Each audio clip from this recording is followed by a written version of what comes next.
It is said that education is the great equalizer. If this is true, then Mr. Marshall is one of the greatest contributors to African Americans achieving equality in America. Thurgood Marshall took a stand against segregation in schools through his work in the case of Brown versus the Board of Education of Topeka, Kansas. Because of his outstanding efforts to make a historic change in civil rights, he set a precedent for the equality enjoyed by many Americans today. Thurgood Marshall believed that segregation in schooling would stop blacks from having a fair chance in life. As a child, Thurgood was not allowed to play with white children or go to school with them because of his race.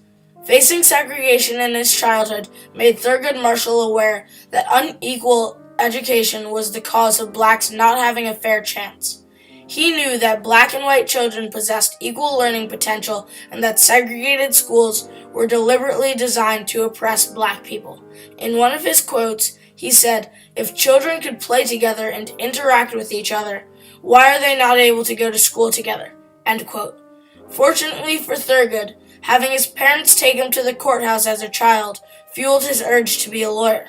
Not only was Thurgood determined to end segregation, but he thought of a way to end it. Thurgood Marshall used many reasons to persuade judges to end segregation in schooling. In a few places, even before the United States Supreme Court decided Brown, it was actually ruled that blacks should be moved into white schools because of the drastic tangible differences in education and appearance. However, most school districts did not do this. Some just tried to fix up black schools. Marshall did not believe that this would achieve equality. Thurgood Marshall believed that it was important to study the effects of segregation itself on public education. In 1954, he argued to the Supreme Court and Brown that segregated schools were not equal and could never be made equal. He told them that laws can change, so they should make the decision based on the present and not the past.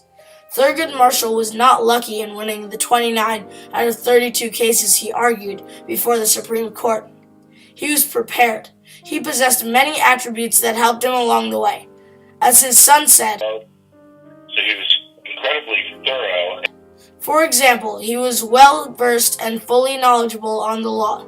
He was also well aware of things not pertaining to law that other lawyers might not have thought of, like focusing on the realities of segregation rather than making assumptions.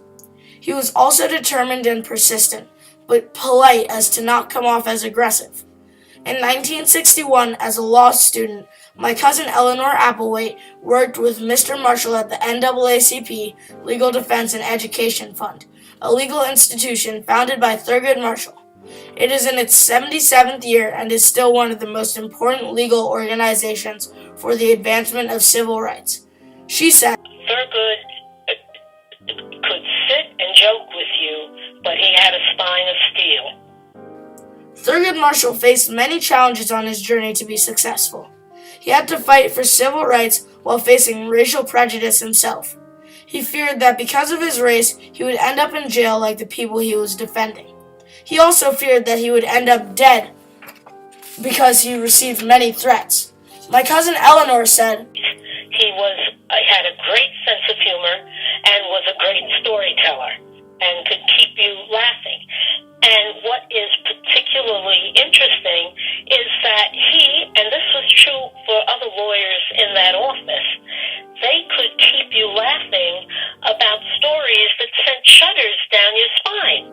Thurgood Marshall tried to promote civil rights everywhere without using violence, although it was harder to do in the South. Thurgood's first wife died without seeing his success.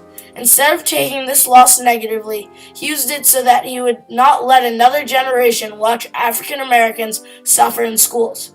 Marshall worked with many people in order to succeed in reaching his goal of equality and civil rights. He worked with Attorney General Robert Kennedy and President Lyndon Johnson, who both knew that it was important to the United States to advance civil rights. Marshall even indirectly worked with Martin Luther King Jr. in the Michael Schwerner case, a case that hits very close to my hometown of Pelham, where Schwerner grew up. Marshall not only worked with famous figures, but with students and everyday citizens. Many people believe that Brown was the most important case that Thurgood Marshall argued. His son said, and I think that the conclusions that were reached in those cases are very meaningful in our society. But Marshall said Brown was just a step toward advancing civil rights, and he wanted to improve all public civil rights, but started with schooling.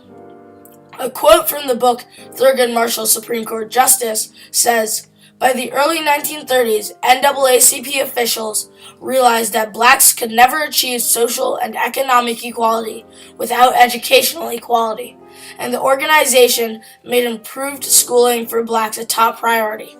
Brown was important because it would change the lives of students then and for further generations. Brown did not just influence students, but a whole country, and that was the effect Thurgood Marshall wanted. He argued for blacks to have the right to vote, to serve on juries, and to a fair trial in order to make the United States fair for everyone. Because of his efforts in civil rights, Thurgood Marshall was given the nickname Mr. Civil Rights. Thurgood Marshall held many influential and high-ranking positions in the legal profession. In 1936, after practicing on his own, he was appointed Chief Legal Counsel of the NAACP. He founded and led the NAACP Legal Defense and Education Fund in 1940. My cousin Eleanor said, There were a total of 6 lawyers on the staff at the time. Marshall was nominated for the United States Court of Appeals for the Second Circuit by President Kennedy in 1961. In 1965, President Johnson appointed Marshall Solicitor General, and in 1967, President Johnson appointed Thurgood Marshall to the United States Supreme Court. Marshall was the first African American ever appointed to that position and served for almost 24 years. Thurgood Marshall always thought of a way to make the world a better place, and he did so for generations of African American children to come. He won almost every single case, even though his childhood did not show a bright future. He turned his life around and made a huge difference in this world. He became known for his talent of studying cases and for arguing non-aggressively, but with common sense. Not merely because he was the first at many things, but because of his effort and time put into the cause of civil rights. His son said, and over the years, initially I thought, well, that's a little simplistic, and then I began to realize that the beauty of that statement and is its simplicity, and it's hard for me to improve on it, that he had these remarkable skills and talents, and he did everything he could with them. And one of the things that Brown really liked about that statement is that he understates how skilled he was and how much he achieved, and I think his honesty when he said that. Until the day he died, Thurgood Marshall never gave up his fight for racial equality or for the victims of injustice.